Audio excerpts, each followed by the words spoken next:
Besoj se shumë nga ju e mbajnë mend një ngjarje që u bë virale në rrjetet sociale në gusht të vitit kaluar, kur një punonjës i policisë hyri mes flagëve për të shpëtuar një familje që ishte përfshirë në një aksident dhe makina ishte duke u djegur.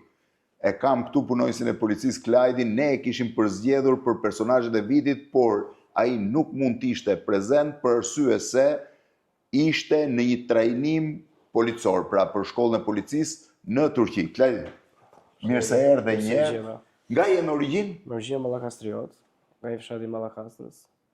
Sa kohë ke që je pjesëtar i forcave të policisë? Pjesëtar i forcave të policisë kam rreth 2 vite. Në vitin 2023 të shkurtit jam filluar për patrullën të përgjithshme në Policinë e Shtetit. Mbaruar ciklin e lartë studimit juridik dhe masterin njëkohësisht. Ke mbaruar dhe juridik edhe masterin juridik? Kam mbaruar masterin final dhe aktualisht ndodhem në Ankara në Turqi për trajnim për gradën nën komisarit. Do të thënë nëse ke 2023 i pas ke gati 3 vjet në polici, po ke gjithë të pjesën afërsisht. Dhe je në trajnim në Turqi. Sa zgjat trajnimi në Turqi? Trajnimi në Turqi e kemi 3 vite, e kemi 1 vit gjuhë dhe 2 vite e kemi universitetin. Gjithsej 3 vite, të cilën e kam dhuratë nga drejtori i përgjithshëm, drejtori Proda, të cilë ma bëj dhuratë. Dhe ndihem mjaft i privilegjuar dhe i lumtur. 3 vjet të bësh kurs. 3 vjet për të marrë gradën në nën komisarit. Është disa ligje që policia e shtetit i ka vendosur kështu dhe. Është i vështirë trajnimi në Turqi? Është goxha i vështirë. Është studimi plot, 3 vjet është bësh universitet. Goxha i vështirë, goxha shumë e vështirë. Nuk mund ta krahasojmë me shkollën tonë. Ne nuk mund ta shohim Shqipërinë se duam shumë, po atje. Patjetër, ata kanë një traditë edhe më të hershme edhe një disiplinë shumë të fortë. Patjetër. Po i kthehem pak rastit që ka ndodhur. A mund të më shpjegosh pse u ndodha aty, ku ishe, në çfarë rrethanash u përfshive? Në muajin gusht kam qenë i komanduar në Policinë Rrugore në Vlorë. Po. Dhe isha sapo kisha përfunduar shërbimin atë periudhë dhe nga që ishen me Policinë Rrugore, krejt normal, po. Kam qenë siç kthesha nga puna nga Vlora për në Fier, sepse jetoj në Fier. Ishte rastësisht. Ti banoje në Fier? Po, banoj në Fier. Dhe mbarove shërbimin në Vlorë? Në Vlorë dhe po kthesha në shtëpi në Fier. Po. Dhe e kam parë makinën që ka ndodhur aksidenti, ka komplet live aty. Ishin përplasur 2 makina? Jo, s'ka ndodhur asnjë gjë, thjesht një makinë me targa tuaj ka prerë rrugën dhe makina tjetër fluturon në ajër disa metra dhe goditet në pishën anësore të rrugës. Aty miri shpërthen direkt në flak. Si shpërtheu? Ishte me gaz? Makina duket qenë benzin, po nga përplasja e fortë që më pati, motori filloi të ndiqte flak.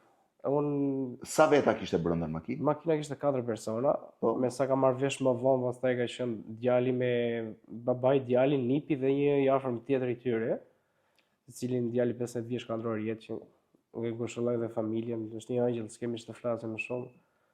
Sa gjuna. Edhe kam marrë me njëherë fiksin e zjarrit që kam pas të makinën, sepse... A ti kishe fiksin e zjarrit në makinë? Po ti e pe dhe skenën e aksidentit? E pash të gjithën. E pe të gjithë aksidentin? Ndërhyri një makinë tjetër me targa tuaja? I preu rrugën komplet dhe makina humbi kontrollin aty dhe përplas. Ka dashur të shmangi përplasjen drejt për drejt me makinën dhe u përplas me pishën. Kush ishte në timon, babai? Po në timon baban kam parë që e kam nxjerr, pastaj do të thënë ti kishe fiksen e zjarrit, e pe përplasjen pe edhe që mori zjarr makina. Pash mori zjarr, kam shkuar me vrap atje, kam fik zjarrin në fillim. Me fiksen e zjarrit, ti e mban gjithmonë fiksen e zjarrit makinën? E mbaj gjithmonë, kushtet rrugore, këto rregullat i kam shumë parime në... Dhe duhet sugjeruar dhe gjithë shoferëve që ta kenë fiksen e zjarrit? Duhet, sepse njëherë... Të ndihmon? Të ndihmon shumë. Kemi pasur raste të tjera edhe kur kemi ndihmuar në aksidente me mjetet që kemi të ndihmës shpejt në makinë. Pra ti po vije nga Vlora, ndërkohë makina po vinte nga Fieri makina. Ka qenë rreth orës diku te 20:10 diçka e tillë në darkët. Dhe unë shkojsha nga Vlora për në Fier dhe makina vinte nga Fieri për në Vlorë. Në vendin e quajtur Qafa e Koshovicës, është një rrugë shumë e vështirë atje. Po e di, Qafa e Koshovicës është rruga e vjetër, shumë problematike. Edhe kam kontroll dhe shpërplasur, pastaj makina shpërthen në flak. Me njëherë shifra ti hyre këndzore të parin? Më përpara të parin... Ti tentove të fikësh zjarrin në fillim? Kam fikur zjarrin në fillim, sepse makina ishte në flak, edhe frika ishte se tani benzinë dhe më të plaste, edhe pas fikjes vazhdojnë nxirrte akoma tym. Më parë kam nxjerrë fëmijën e vogël. Sa vjeç ishte? Ishte fëmia që humbi jetën 15 vjeç. Ai kishte dëmtime goxha të mëdha në pjesën e kafkës. Me kanatierën e trupit e kam mbyllur gjakun, kam grisë kanatierën se s'kisha me çfarë. Se mund ta ndaloje. Ta ndaloje tjetër. Pastaj mbaj mend kam nxjerr zërituesin e mjetit, ishte goxha dhe i bëshëm, ai ka qenë goxha i vështirë për të nxjerrë. Shumë vështirë për të nxjerrë. Ishte goxha i vështirë. Kurse personi tjetër ishin dy persona që ishin mirë, njëri vetëm krau dhe i vinte, kurse ai personi tjetër, s'ja mbaj mend emrin, ishte goxha mirë në gjendje, vetëm thjesht e kam ndihmuar. Edhe nga shoku psikologjik i momentit. Ishte goxha shok se ishin diku vetëm njerëz që panikoshin, mos më afro, mund të plasi, por ata njerëz kishin nevojë të jetonin, se është një gjë humane, një gjë njerëzore që mund të thoshte mos u afro. Po njerëzit e tjerë që kishin ndaluar makinat nga frika e shpërtimit të mjetit. Nga frika e shpërtimit të mjetit, pastaj. Dhe ti u afrove vetëm ti, ë? Po vetëm unë jam afruar atij. Po të tjerët nuk u afruan të ndihmonin? Të tjerët kishin frikë, me thënë drejtë, nuk u afruan. Rrini veç larg shifni, po ç'të bësh. Jeta është. Dhe pastaj i transportove vetë për në spital? Jo, thjesht i kam nxjerrë në rrugë dhe me radion që kam pasur, kam njoftuar sallën e komandimit, ka ardhur zjarfikse ka ardhur goxha rekord. Edhe policia ka ardhur shumë shpejt. Po 15 vjeçari nuk arriti dot të mbijetonte. Ka vdekur pas 3 ditësh në Tiranë, te trauma, sepse kishte goxha serioz të çfarë në kota, po. Ai ke takuar më personalisht? Po, kam shkuar te familja. Nga ishin? Ata ishin mallakastriot me origjinë. Po. Ishte nuk e njihsha, ishte krejtësisht rastësi, por që pse thosh ajo familja tani? A e familje me dramën që ka pësuar. Pra shkove i takove dhe më mbrapa. Tek më mbrapa kam shkuar, i kam takuar. Zakonisht në për aksidente rrugore, me që ti ke bërë edhe patrullën e policisë rrugore, a ndërhyn njerëzit për të ndihmuar? Zakonisht në aksidente rrugore njerëzit nuk ndërhyn, kanë frikë, nuk afrohen. Pse? Po nuk mund ta shpjegoj dot sepse kanë frikë, jo pse na marrin këtej, jo policia të bëre ndek, është e vërteta në rastet e rralla të policisë shtetit lejohet kur ka zjarr ose në mbytyje lejohet të ndërhysh. Po.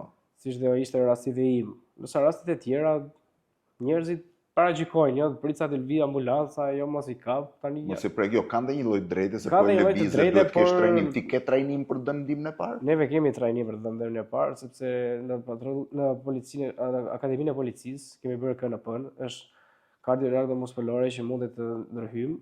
Pra ti ke ndërhyrjen ndihmën e parë, ke të certifikuar, edhe ke mundësinë, edhe për fikjen e zjarrit duhet të jesh trajnuar. Edhe për fikjen e zjarrit i kemi bërë tek akademia, jemi të trajnuar për armën e zjarrit, për fikjen e zjarrit, për ndihmën e shpejtë. Si policë rrugor, po hy vetëm te pjesa rrugore, kush janë problemet më të mëdha me të cilat përballeni? Si policë rrugor, problemet më të mëdha janë përdorimi i telefonit, shpejtësia e mazlehur dhe mos mbajtja e rriptit sigurinë, sepse një rrip sigurinë. Telefoni vazhdon të jetë problem. Telefoni vazhdon të jetë problemi që çdo punonjës policia has shumë probleme në rrugë, sepse telefoni ligji ka shpërsuar shumë. Edhe prap nuk zën mend. Ajo është e tmerrshme. Ajo është gjë më e keqe që mund ndodhi një drejtues automjetit, sepse e kanë mendjen telefon dhe gjatë gjithë kohës ecën. Kredi, kush është, po e quaj, kush ecën më keq në trafikun tonë? Ecim ne me targat shqiptare apo ata që vinë me targat huaja? Dgjoj, në përgjithësi, unë tani në dhënë rast i dhe në Turqi të vazhdoj, ata janë më keq se ne, me thënë drejtën. Turqit po patjetër. Më keq se ne. Është pamundur Stamboll të japësh makinës. Por që ka shofer të pandërgjegjësuar akoma në përgjithësi, por me targat huaja kur vinë në Shqipëri as se çfarë do na bëjnë me këtë mendje, ecin me këtë parim dhe ecin çik më shpejt. Ecin më keq. Kurse në vendet e tjera ku jetojnë, dhe pyetja e fundit, pse zgjodhe policinë? Zgjodha policinë sepse gjyshin e kam pasur një ish policë të vjetër, gjyshin nga anë e mamit e kam pasur një ish general ushtrie, e kam pasur ëndër. Dhe deshe të vazhdoje rrugën e dyve? Deshe të vazhdoje një rrugë. Sa vjeç je? 26 vjeç, ja. 26 vjeç dhe ti ke hyrë në shkollën për nën komisar dhe do të vazhdosh karrierën policisë. Do të vazhdoj karrierën inshallah me të mbar, e kam me shumë dëshirë të madhe. Edhe unë të falenderoj, por falenderoj Klajdin sepse ishte i përzgjedhur nga ne për personazhet e vitit 2025, nuk mundi sepse ndodhej në Ankara, po e falenderoj tani publikisht, edhe përmes kësaj video në YouTube, edhe përmes postimit në rrjetet e tjera sociale. E falenderoj për ndërhyrjen e tij, e falenderoj për kurajin që ka treguar dhe mbi të gjitha për gestin human. Klajdi, shumë faleminderit.